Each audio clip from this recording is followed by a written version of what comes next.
Hello students, in Unit 2 we learn about the art during Mauryan, Sung and Kusang and Gupta period, and the question is related to it is what are the difference between Gandhar style of art and Maurya style of art.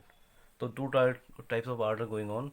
So here I explain the difference between Gandhar style of art and Mauryan style of art. During the Mauryan period, the form of art reached at its peaks.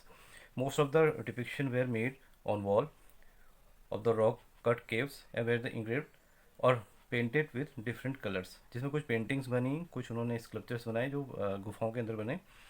We got some masterpiece of art from Mauryan periods as चौगरी period और यक्षिनी और of Didarganj Patna Bihar and lion capital found in Sarnath Uttar Pradesh.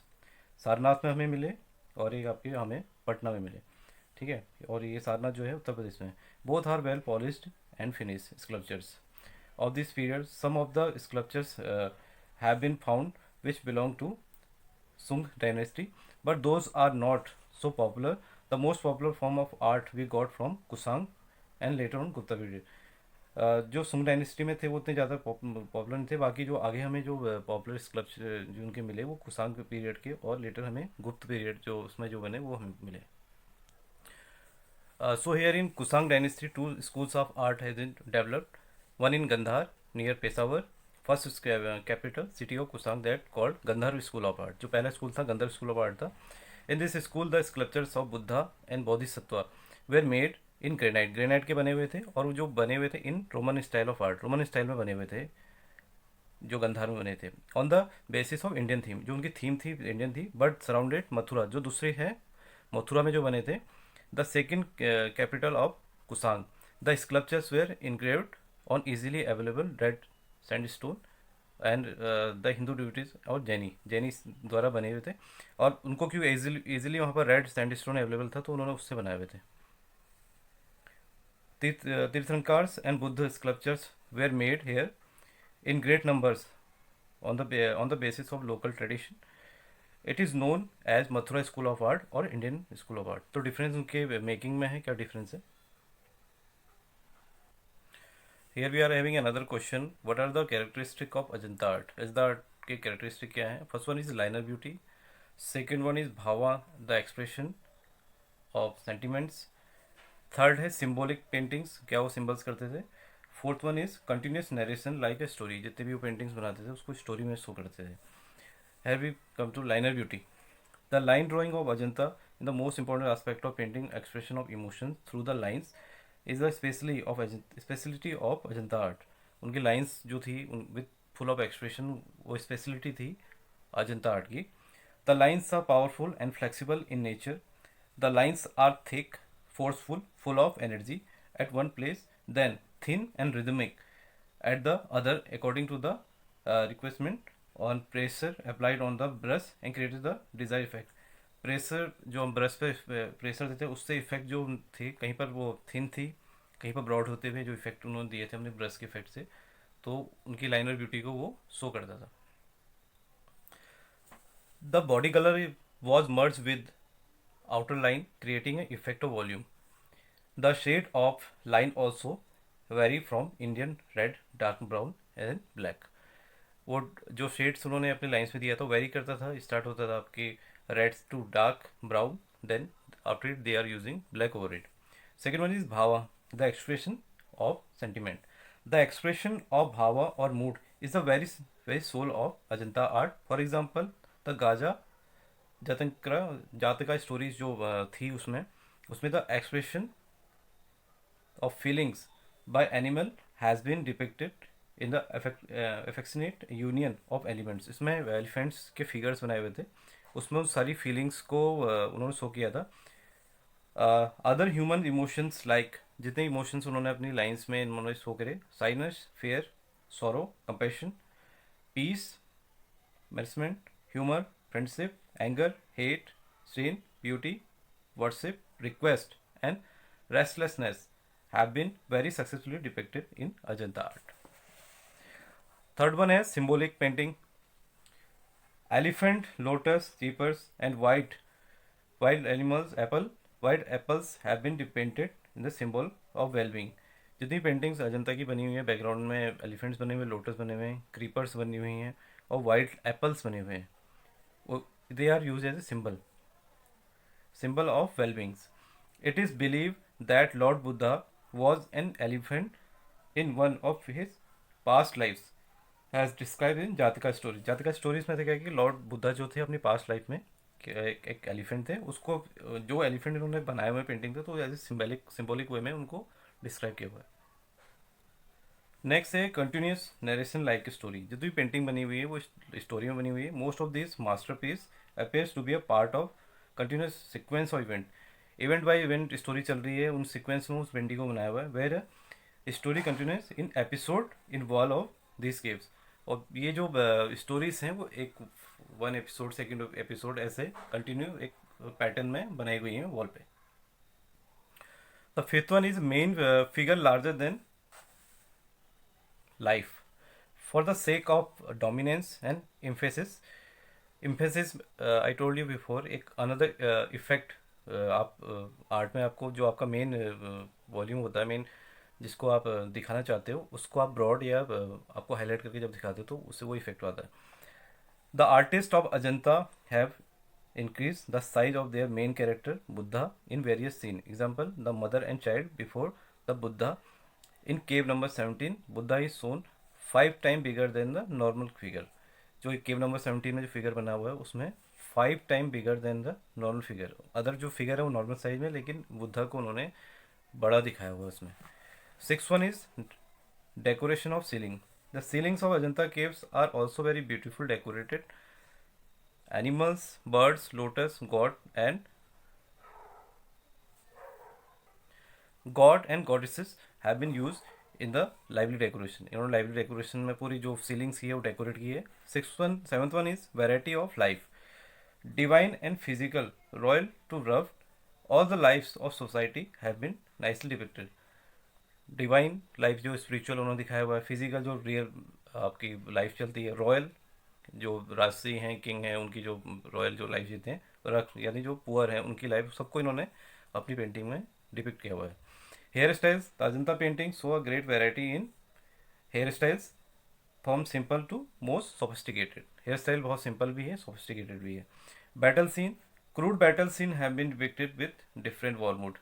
Different war mood में इन्होंने crude जो battle जो हुए हैं उनको उन्होंने डिपिक्ट किया हुआ है.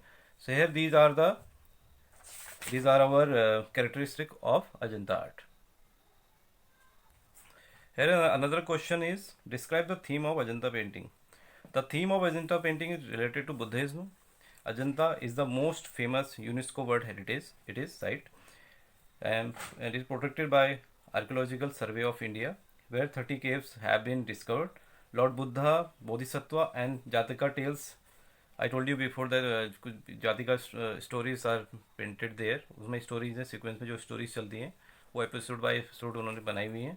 These all Jataka story are based on Buddha's life. Buddha उनकी अर्ली चाइल्डहुड से उनकी यंग एज और उनके निर्वाण, उनकी डेथ तक जो भी उनके लाइफ में जो इंसिडेंट्स हुए उनको उन्होंने इसमें दिखाया हुआ है. Have been engraved and painted on the wall. Wall में क्या हैं? Pillars and ceilings of the केव.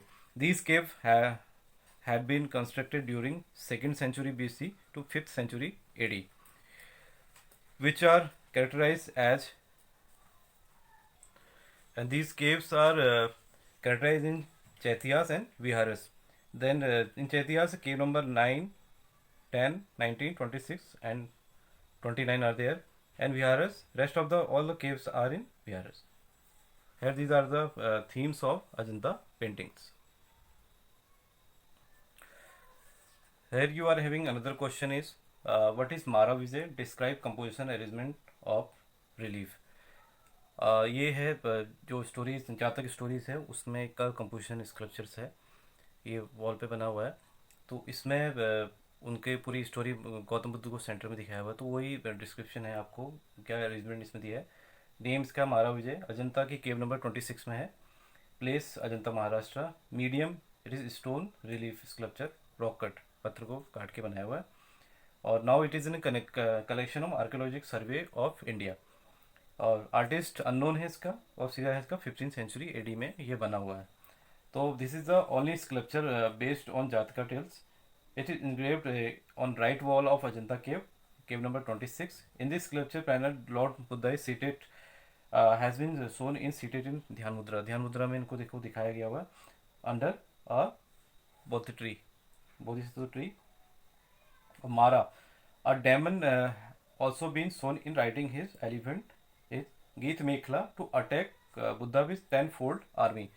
यहाँ पर एक डेमन दिखाया हुआ है, यही मारा है जो अपने 10 फोल्ड से उन पर अटैक कर रहा है, क्योंकि वो मेडिटेट कर रहे हैं और जो उनके 10 फोल्ड हैं, गीत मेखला जो उसके एलिफेंट का नाम है, जो उसकी 10 फोल्ड है वो आर्मी को शो करते हैं. और वो हैं वो एज ए लाइफ में, क्योंकि वो सेंट हो गए थे, वो मेडिटेट कर रहे थे. जो भी उनके 10 आर्मी जो फोल्ड हैं उनके नेम है lust, aversion, hunger, thirst, coward, doubt, hypocrisy, spirituality, false glory and conceit. These are the, along with his 3 daughters, उसकी 3 daughters हैं, उनको डिपिक्ट किया हुआ है. उनके नाम है ताहा, अराही और Raga. To rescue the Siddhartha from the path of Buddhism. उनको जो बुद्धिज्म के पाथ में वो जा रहे थे उनको रोकने के लिए दिखाया हुआ है. इसमें पूरी स्टोरी बनी हुई है. और जो मेन फीचर्स इस कंपोजिशन के हैं, the composition of relief is very complex and highly dramatic with generate considerable movement. एक कॉम्प्लेक्स पूरे स्टोरी को शो करता है और जेनरिसिटी जो उनके पाथ पे वो जा रहे हैं उसको शो करने का दिखाया गया हुआ है. The figure on the left is relief having shown Mara riding on elephant with his army consisting of various kind of people including some with animal faces. Few people are also there. Few people are also there with animal faces. Other images of Mara daughters have been shown. Completely disturbed Siddharth. वो सिद्धार्थ को disturb कर रहे हैं उसके path में जाने के लिए, उनके जो रास्ते पे वो मेडिटेशन के लिए बुद्धिज्म को वो कर रहे थे. तो इस कंपोजिशन में पूरा मारा विजय में यही दिखाया हुआ है कि वो उस पाथ में ना जाए और उनके जो मेडिटेट कर रहे हैं उनको डिस्ट्रैक्ट उनका माइंड करने के लिए दिखाया गया है. The centrally placed Buddha is in posture of Padmasan and a bodhi tree at the back has been shown in dense leaf. यहाँ पर बोधिसत्व जो पेड़ के नीचे बैठे हुए और पद्मासन की पोजीशन में वो बैठे हुए, इसी इसमें इसको दिखाया गया हुआ. This is the largest sculpture panel of Ajanta sculpture इन जातका स्टोरीज पीरियड और इन 15th सेंचुरी में बना हुआ है. और जातका टेल्स का जो है ये लार्जेस्ट स्कल्पचर है. तो मारा विजय में जो केव नंबर 26 में इसका यही डिस्क्रिप्शन है. नेम मारा विजय है, अजंता महाराष्ट्र में लोकेटेड है. जो मीडियम है स्टोन रिलीफ स्कल्पचर्स है, रॉकआउट से हुआ है. और now it is in collection of archaeology survey of India. Here we are having in another question. Describe the painting Padmapani Bodhisattva. Here the painting is. This painting is called Padmapani Bodhisattva. It is located in Ajanta cave number 1. The medium of this painting is a mural painting with watercolor made on wall. About artist is unknown, and Syria 5th century AD it was made, and now it is in collection of Archaeological Survey of India. This painting has been painted on the back wall of interior wall of the cave number 1. The Bodhisattva has been shown holding a Padma lotus in his right hand. Right hand में उन्होंने lotus पकड़ा हुआ है. That is why the painting is known as Padmapani Bodhisattva. His wife and other citizens are looking him in disappointed manner, but Bodhisattva is passing through his way without any disturbance. Yeah, few figures are at background also. जो नहीं चाहते कि वो अपने बौद्धिज्म की जाए, लेकिन उन्होंने ठान लिया था कि उनको बौद्ध धर्म की तरफ बढ़ना है, तो वो चीज़ दिखाई गई है.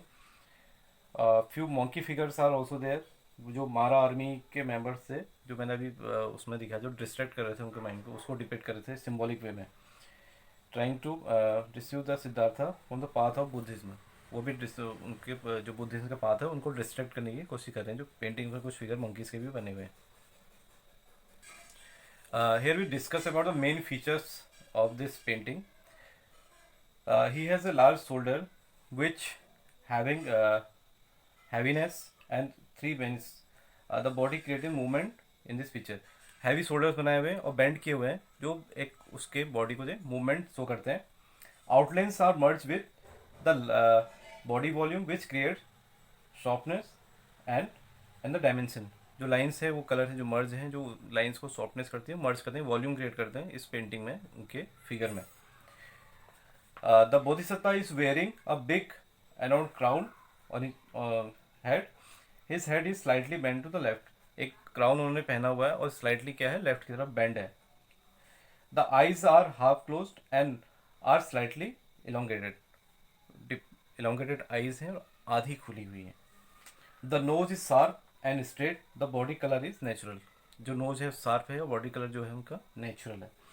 The white beaded necklace attracts the attention of people. एक बीटेड नेकलेस उन्होंने अपने नेक पे पहना हुआ है जो लोगों को अट्रैक्ट करता है इस पेंटिंग में.